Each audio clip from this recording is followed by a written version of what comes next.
who should stay and who should go. Let's go over to the Vancouver Canucks and talk about their right-handed forward situation. Because when it comes to names on the team that are quite notable and who fit this characteristic, there aren't too many guys at the top of the lineup that are righties.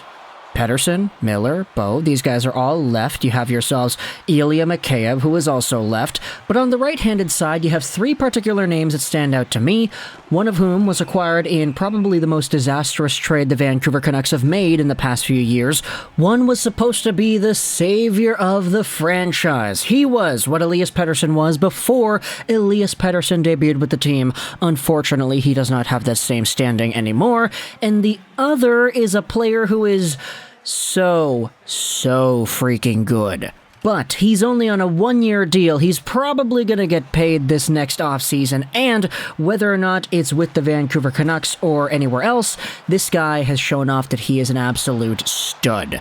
Let's talk today about right-handed forwards, and in particular, I wanted to focus less on Conor Garland, the guy that was acquired in that disaster trade, and more so on the other two.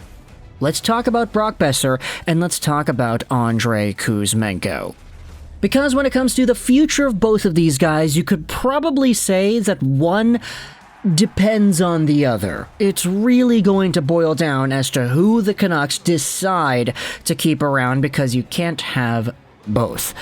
Brock Boeser is the guy who has been here for a while, and he's been in trade rumors endlessly the past few days. He's making $6.65 AAV per season until the end of 2025, and the contract is honestly not great. I mean, sure, the guy's on pace for 57 points in 76 games played, because he has 16 in 21 games at the moment, but Brock Boeser and the way that he's been playing has worked himself into trade rumors to the point where now it's the agent's turn to go out there and start negotiating on behalf of the client. The team was not able to find a suitor to take on Boeser, and if I had to guess, it's likely because teams are acknowledging just what exactly it is Boeser has become at the National Hockey League level.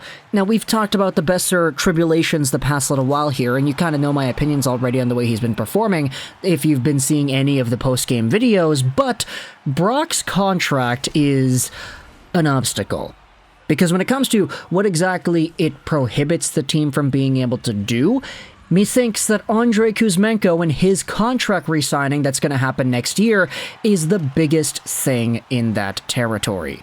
Kuzmenko is 26 years old, so he's a tad older than Brock, who is only 25. Kuzmenko is also right-handed, and he's making $950,000 this season alone. He's signed till the end of 2023, and so far, the guy has 25 points in 26 games played, 13 goals, 12 assists.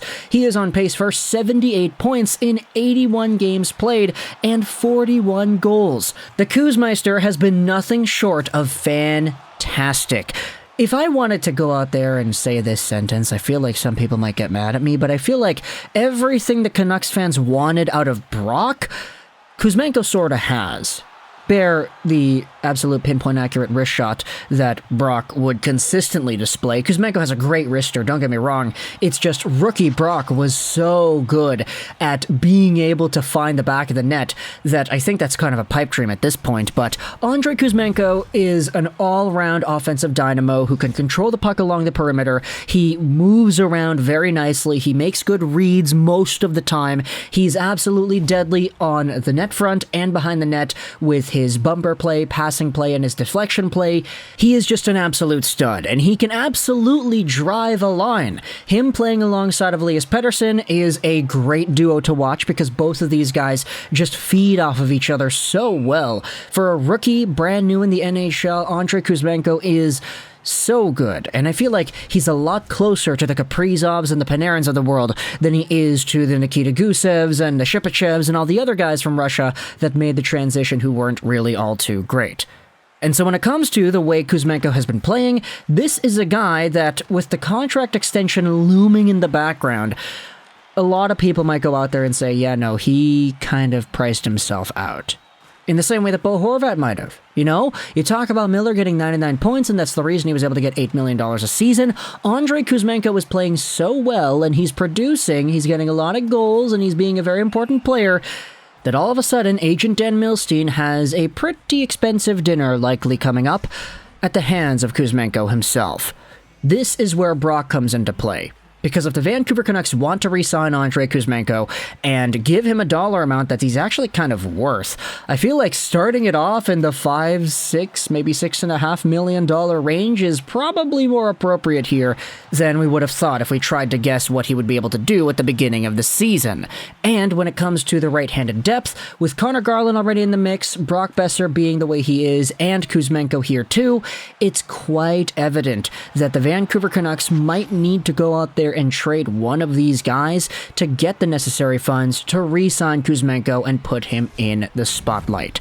This is why when you talk about Brock, you talk about all the trade rumors that have been surrounding his name and how the Canucks want to go out there and send him off.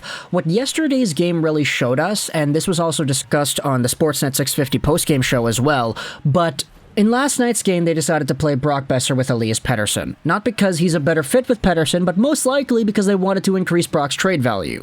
And to be honest, just watching the game, when Kuzmenko and Pettersson play together, it is absolute magic. When Brock and Pettersson play together, unfortunately, that same spark isn't there. It wasn't like the old 649 days when you had Boeser, Miller, and Petey all on a line just dominating everybody. Pettersson is still amazing, and in fact, his play sort of elevated itself from the past few years. But playing with Brock, you could definitely see that this isn't the best quality line mate that the Vancouver Canucks could offer him and his services this year. Meanwhile, for Kuzmenko, he plays on all these different lines, he has all these different line mates. Sure, he makes maybe a really bad pass once every 4 or 5 games. It may lead to an odd man rush for the other team, and it may lead to a goal against. But for the most part, Andrei Kuzmenko is so good on the perimeter, he's so good at passing it out to open guys, and he's so good at isolating, creating space for himself, that this is an absolute play-driving superstar in the making. And I feel like for a guy who is so new to the National Hockey League, just being able to transition from the KHL to the NHL right away in the way that he has, it's so good. Like, I feel like there's so much potential with Kuzmenko into the future, especially playing alongside of a guy like Elias Pettersson. It's just, with the contracts the Canucks already have, I feel like it'd be more valuable to be trading away Brock Boeser, getting whatever assets you can for him, and using that money to re-sign Kuzmenko, than it would be to trade Kuzmenko away, get whatever assets you could get for Kuzi, and then proceed along with your retool on the fly, as the Canucks have been doing so for the past, let's say, decade? I mean, of course, I'm saying that tongue-in-cheek, but the way the narrative has gone around, it would probably be a bit ill-advised to have multiple $6+ million right-handed forwards in your squad, especially if only one of them is able to play with Elias Pettersson, and even more especially when one of them is Brock Boeser, who is not playing like a guy you could justifiably give $6 million a season to. Kuzmenko is worth the price tag in my opinion, Brock at the moment is not. And so, as this experiment continues, we'll see if the Vancouver Canucks continue playing Brock with Petey in an effort to boost his trade value, get him a few more points here and there, because if they really do decide to commit to Kuzmenko long-term, they're probably going to want to go out there and start saving up every extra dollar they can. Just saying. If you want to go full rebuild, though, that also is an option. Trade away both Boeser and Kuzmenko, keep Petey, keep Hughes, and send everybody else away to the sun. But I don't know necessarily if that's going to be the plan. I mean, of course, you know, I'm not a GM. I'm not in the room. I'm not really a fly on the wall anywhere. It's just I kind of read the tweets, I read the articles, and I listen to the radio hits all as you do. So I feel like this was an interesting enough topic to go out there and converse about. But talk in the comments either way all your thoughts about Kuzmeister versus the Boeser, Brock versus Andrei. Which one do you think the Vancouver Canucks should keep around long term? There is definitely an argument to be made saying, hey, Kuzmenko might have just gotten himself so much money on his next contract, it would not be worth it for Vancouver to go out there and re-sign him. You see what happened with Miller? That guy's making $8 million and people are clamoring about him every other shift. What about Andrei Kuzmenko, who goes out there and isn't fully adjusted yet? If this guy gets a big price tag, all of a sudden, that's another scapegoat for the Canucks fans to go out there and start lambasting about. In the same way Brock is kind of being lambasted about in this video here. There definitely are arguments on both sides, but talk to me in the comments either way, all your thoughts about Brock versus Andrei. Hope you enjoyed this video, and bye.